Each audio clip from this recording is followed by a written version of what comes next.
Guys, ito na yung lugar na kung saan ating lilibutin. Nakita nyo naman yan, guys. Grabe, abandonado na yan, oh. Nakakatakot talaga. At sabi ng mga tao dito, at sabi ng nakakapansin na dito raw, may mga multo talaga nagpapakita. Grabe, eto guys, ha. Eto guys, tabing dagat yan. Nakita nyo yung dagat? Ayan. At ang mga establishmento dito, halos yung establishmento dito, kinain na ng dagat. No? Guys, tingnan nyo pa rin, kahit ganito ito, tingnan ninyo guys, nakakatakot talaga. Lalo na paggabi. So far ngayon naman tanghali pa lang at grabe. Iba yung dating ng hangin dito, nakakakilabot. Guys, ito yung papansin nyo, yung pader. Sira na talaga halos guys, sirang-sira na yung pader dito. Ngayon lilibutin pa natin. Yung mga hagdan, halos nakikita ninyo magkakalayo na. Yung hagdan dito, tsaka yung hagdan doon magkakalayo. Pero mapapansin nyo guys, eto may mga CR dyan sa gilid. May mga CR dyan sa gilid guys. So dito sa tingin ko, ito ay mga paupahan. Guys, tingnan nyo guys, grabe. Kung ito ay ayos pa, gaano karaming tao ang pwedeng makinabang nito. Pero ayon sa iba, ito is private property at ito ay binebenta. Pero hindi nila mabenta-benta. Ngunit ano ang dahilan? Ngunit hindi natin alam. Kaya dito, lilibutin lang natin itong loob na ito, ating titingnan. Mapapansin nyo, halos pare-parehas lang yung hugis ng mga kwarto dito guys. Oo. Ayan, hapon pa lang ngayon ha, pahapon pa lang. At dito, ayon sa sabi-sabi ni Kuya, yung balete daw doon sa may dulo, doon daw talaga may nagpapakita. Grabe, medyo nakakakilabot talaga, no? Guys, tingnan nyo to. Itong apartment dito, eto guys, oh. Puntahan natin ngayon. Puntahan natin at tingnan natin ang loob. Guys, grabe. Sobrang scary nito. At ito sa loob, hindi ko alam kung ano ang main purpose ng mga butas na nasa loob. Tingnan nyo guys. Hindi ko alam kung ano ang main purpose ng loob na yan. Pero ayon sa aking investigasyon, yan ay imbakan. Wari ko ano. At ito ay may lumang CR dito, parang public CR guys. Ngayon sa atin namang pag-ikot, atin namang puntahan yung buhana ng dagat. Ngayon guys, eto, tingnan nyo pa rin itong ating pupuntahan. Inyong samahan pa rin kami.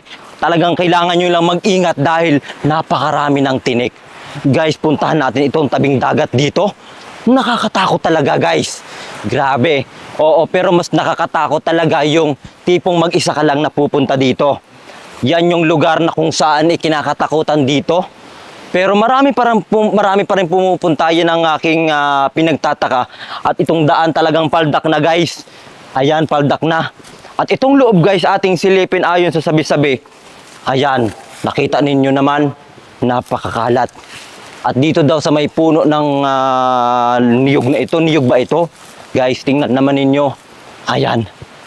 Halos talaga ay mapapakinabangan ninyo. At dito dumadaan yung ibang mga tao papunta dito sa dagat kapag gusto nilang maligo. Oo, pag gusto nilang maligo, dyan sila pumupunta. At itong lugar na ito, talaga namang nakakatakot. Oo. Ayan guys, ito parang may balon pa yata dito. Yan, may balon pa yata dito. Guys, ito. Napakalalim ng balon dito. Tingnan ninyo guys. Napakalalim ng balon dito. At dito sa paligid na ito ay punong-puno na ng mga kahoy. Grabe, sobrang lalim. Ito parang balon din yata yun guys. Tingnan nyo, lapitan ninyo guys. Oo, ayan, ang balon dito. Atin ninyong silipin ang balon na napakalalim. Grabe. Wari ko itapunan niya ng basura na ngayon. Pero parang deposito yata ito ng CR. Parang wari ko ibalon din yung dahan-dahan lang. Dahan-dahan. Kung inyong makikita at inyong matatanaw pa rin, wari ko isa rin balon yan. Isang balon din yan ba? O napakababaw lamang?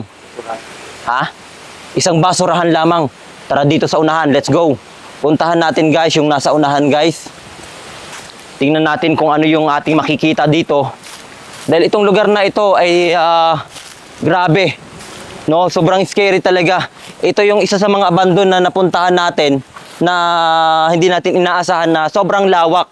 O halos kinain na ng dagat yung lugar. Napakalinaw ng tubig dito. White sand guys kung tawagin. Napaka-aliwalas, relaxing.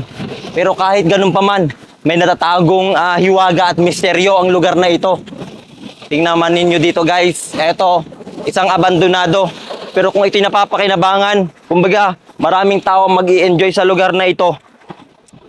At dito nga halos malapit na ang tubig dito sa pader na ito.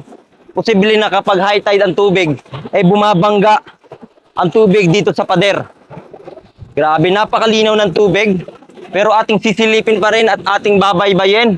Oo, at ating babaybayin pa rin ang mga posibilidad na pinupuntahan pa rin ng mga tao kahit ganito na yung lugar. Dahil minsan may mga nag-explore talaga ng abandonado. Guys, eto, tingnan ninyo. Guys, tingnan natin itong ilalim kung ano yung makikita natin. Wow! Parang isang inukit na ng inukit na ng dagat, guys. Yung ilalim niya. At dito, kita ninyo, ayan. Dahil dito noon, posible na naakyatan pa dahil may mga sulat-sulat sa taas. Pero ngayon wala na, guys. Tara, puntahan pa rin natin. Talagang mararamdaman mo yung presence ng kalumaan talaga ng lugar na ito. Grabe. Sobrang sulit talaga yung punta namin ngayon. Guys, eto, makikita ninyo dyan. Oo. Parang nahahawig siya sa isang pansyon pero hindi natin alam kung anong main purpose ng ganitong klase ng butas. Pero itong ilalim, sigurado na ito ay nabutas ng tubig. Grabe guys, tingnan nyo na sa ilalim.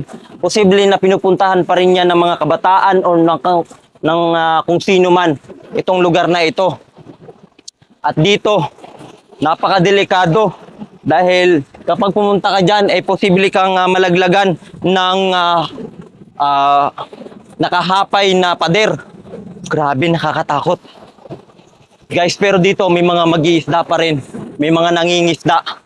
Grabe ang lugar na ito.